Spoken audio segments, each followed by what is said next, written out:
just the young age of 6, Brendon Clark first started riding calves. This led to his future in the PBR. It's hard to believe that Brendon wakes up every day and goes out to the arena for practice. It just shows that if a cowboy is serious, he'll get up in the bucking chutes almost every day of his life. Tonight, I'm going to share a little bit about Brendon's life and career as a professional bull rider. Brendon was born September 24th, 1980. 6 short years later, a family friend was out there in the arena showing the young rider how to hang on to those little wiggly calves. 7 years later, Brendon wrapped his legs around his first bull. To date, Brendon has been to 187 events and ridden 190 times. He has had 22 90-point rides. His average score is an 85.75. Brendon's favorite ride occurred in 2005 at the St. Louis, Missouri event. He rode Little Yellow Jacket and scored a 90.5 on the ride. His total career earnings are $840,913.91. This is all according to PBR statistics. Brendon is the first rider to win 4 consecutive sanctioned PBR events. This qualified him for his 7th World Finals.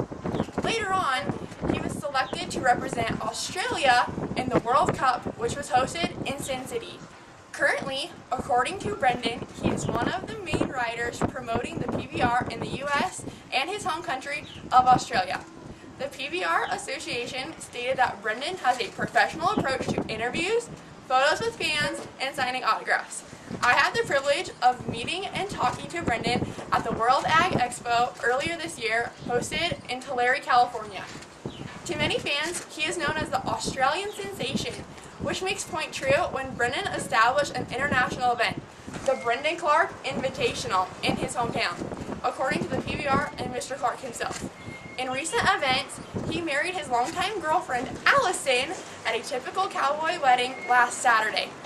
Brendon took part in an interview with the American Cowboy magazine, which talked about if cowboys dope up before they ride bulls.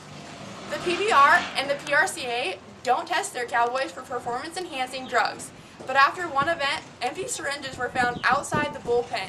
This led the associations to test top bulls before each ride. Each test came up negative.